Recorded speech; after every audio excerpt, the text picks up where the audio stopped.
I grew up around Native American people, primarily the Cheyenne and the Crow.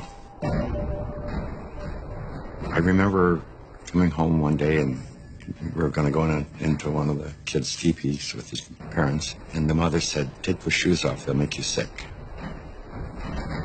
It was just strange why she would say they would make you sick. Well, I wouldn't have had a clue at that time. In simple terms, grounding is literally putting your bare feet on the ground. When you do that, you're in contact with the earth, and Mother Earth is endowed with electrons. And these electrons are literally absorbed through your feet. It's like taking handfuls of antioxidants, but you're getting it through the feet. Grounding means connecting to the earth to support the specific function of the organs of your body. It supports the body as a whole, but it specifically supports organ systems down to the tissues and the cellular function of the entire body.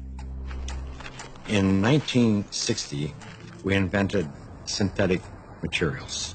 The first thing we did was we put rubber sole, synthetic soles on the shoes. We started wearing sneakers.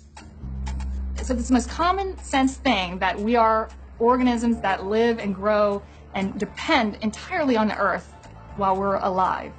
And yet we have completely isolated ourselves from it. We're so disconnected that it becomes this weird thing if we actually slip our shoes off. 95% of people walk insulated on the earth. This was the single thing that happened that probably caused the proliferation of inflammation-related health disorders far and above anything else. This is so incredible. This is Nobel Prize material. I got involved in the cable industry in the early 60s. I first learned the need to ground cable signals as we were developing the industry. When you run a wire into the house, before you can go into the house, you have to ground the cable. I mean, you have miles of wire hanging up there in the air. If there's lightning in the air, it's going to hit the cable. And so what you want to do is create a path to ground for the lightning so that it doesn't enter the house or blow up the TV or create a fire. One day I was sitting at a computer and the computer kept crashing. I knew it was static electricity, so I put a piece of tape across my desk and grounded it. Then I realized in that process that the outlet wasn't grounded, so I fixed it so that I could get rid of the static electricity. And I didn't think too much about it. I walked outdoors and I sat on a bench. This tour bus pulled up, and it looked like they had just been to one of these outlet malls, and white Nike shoes were on sale. It just dawned on me. I asked the question, I said, I wonder if it's possible that humans are, we're no longer naturally grounded. I wonder if these shoes could be interfering with us. So that night, I went to the hardware store and I bought a roll of metal duct tape. And I just taped it across the bed. I threw a wire out the window and I had a ground rod outside. I connected to the ground rod on one side and connected to the metal duct tape that I had laid on the bed. So when I laid down on the duct tape, I was like grounded because it was connected to the earth.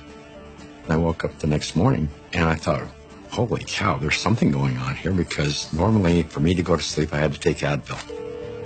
So I tried to find out what I could. The internet was hardly anything. This is back in '99. Went down to the University of Arizona into one of their medical libraries, and there was nothing. And in fact, I even tried to find the cause of chronic pain. The cause of MS was unknown. The cause of arthritis, unknown. They didn't know. Nobody knew. So I thought, well, I'll go out to LA. I'll go to UCLA and ask them. They pretty much laughed me off campus. They said, you expect us to believe that somebody's going to put a nail in the ground, tie a wire around somebody's toe, and it's going to make them sleep better? I said, get out of here. Go away. You're nuts. So I ended up having to put together my own study, and we grounded 60 people, and the reports that came in were unbelievable. TMJ disappeared, PMS disappeared, inflammation reduced, pain. Everybody slept better. Found an anesthesiologist in San Diego, and he says, I don't think there's anything to what you're doing. There's got to be an anomaly here, but I'll entertain you. He says, I will prove that you're wrong. Now, we did the study. It's the first study that I did that was a legitimate study where we had quantifiable data. Then we decided, well, we're going to do a big study now. And we ended up attracting scientists, physicists. When they saw the study, everybody said, well, this is really pretty interesting. I didn't know anything about grounding. I had never heard of it at all, but I became a new mom, and I had my first child, and she had colic, and she cried and cried and cried. First thing I did, being a physician myself, was take her to the pediatrician, and remember distinctly leaving that pediatrician's office with a knot in my stomach, because the first thing they told me is, it's a baby, let him cry.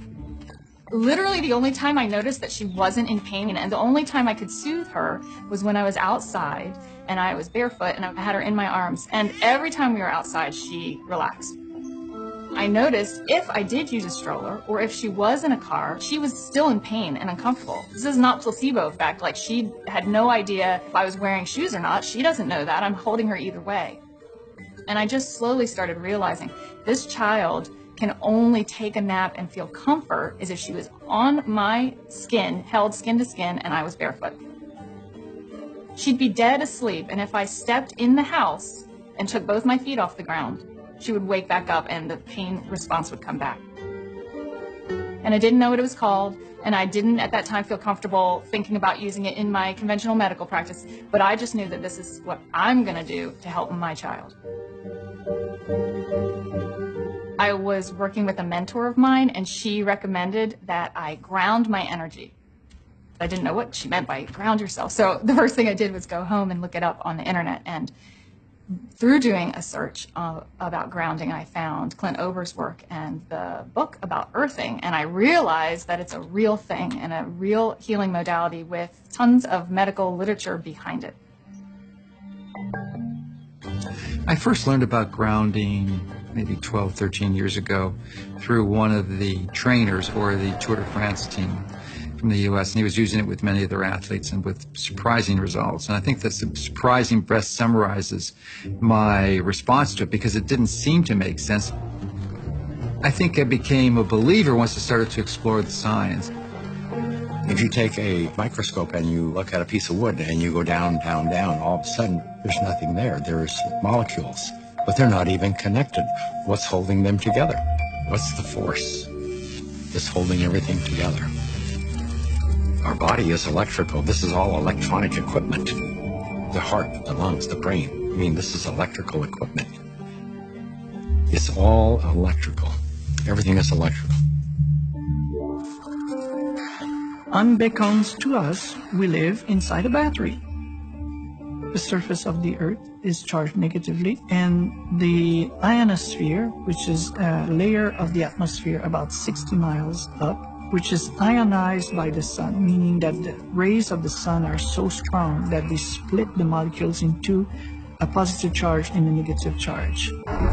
The negative charge are transferred to the surface of the Earth through lightning mainly, and the positive charge stay 60 miles up. The problem arises when we don't have negative charge. We need grounding just as we need air and we need sunshine. Stephen Sinatra, who was a cardiologist from back east, was attending a convention. We sat down with Stephen and told him the story of what I was doing. Now he said, well, if you're affecting pain, he says, you need to be researching inflammation. You don't have arthritis, you don't have cancer, you don't have all these health disorders. What you have is chronic inflammation. We have so much inflammation in the body, and it comes out in illnesses. We go to a doctor with all these complaints, but a lot of it is silent inflammation, including my specialty, heart disease. Heart disease is an inflammatory process. So how do we reduce inflammation? Inflammation is produced by neutrophils, which is a white blood cell. You have an injury, you have a damaged cell. And so these white blood cells come over and they encapsulate the damaged cell and they release reactive oxygen species, which rip electrons from the damaged cell and that destroys the damaged cell. If there's not enough free electrons there to reduce the remaining radicals, they're going to steal an electron from a healthy cell and in the process damage it. Then the message goes out to the immune system, and another neutrophil does the same thing, eliminates that cell, and then you end up with a chain reaction. ATP is short for adenosine triphosphate. It's the energy currency of the cell.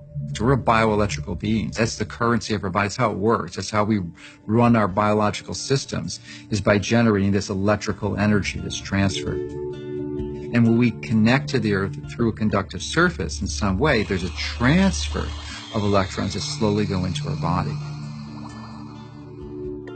In situations where we are insulating ourselves from this surplus of electrons into our body, we're going to get the absolute opposite. So instead of having low levels of inflammation and a thin blood, we'll have thick blood that's more likely to clot, and our levels of inflammation tend to increase. You could take anybody who has chronic pain. It doesn't matter who they are. It doesn't matter what's wrong. And ground them, and you're going to have a significant reduction in pain. You're going to stop the oxidation or the inflamed portion. That stops almost immediately. Then the body can heal and return to normal. And healing generally is improved by 60-70%. If inflammation is the cause of all these health disorders, then I know that not grounding is the cause of inflammation, because if the body is grounded, you can't have inflammation. Can we measure the effects reproducibly? The answer to that is yes. We now have 20 studies. There's 21 published studies in the medical literature on earthing and grounding. And this is peer-reviewed stuff.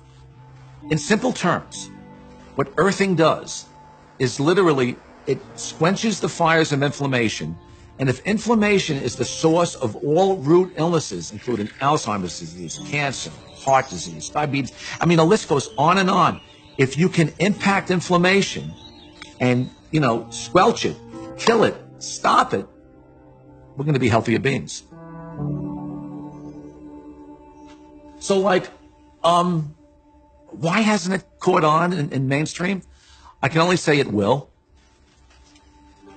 There's a well-established, traditional, conventional system that relies on expensive intervention. So they'd like to perpetuate that, and they're not too interested in having some competition coming in for a lot less expensive to sort of sabotage their profit levels. Because their goal isn't to help humanity. Their goal is really, as corporations, is increase their profit. The question becomes, how much of an influence has lack of grounding been in the epidemic of disease that we have? Is this grounding a factor? The light switch went on, and I thought, we're doing things completely backwards here. A typical day for a child is completely ungrounded. Most children wake up sleeping on a bed that was not grounded in a house or a building or on a floor that was insulated from the earth. And then they go immediately into a classroom that's insulated. And even on recess, in the recess period, they go outside and are literally fenced in and are paved with asphalt. And then they have after-school activities, which are either indoors or if they're outdoors, they are literally required to wear protective gear. Even if they're exercising for 2 hours after school, 100% disconnected from the earth. And then they go home and they go inside and they eat dinner and they do homework all hours of the night, and then they pass out in an ungrounded bed. So that's a 24-hour period of time completely ungrounded, and that goes on day after day after day. There's a resistance to integrating novel thoughts. And many times new ideas aren't implemented until the people who hold the counter opinion die. The good thing about grounding is that you don't need a doctor to tell you to do it.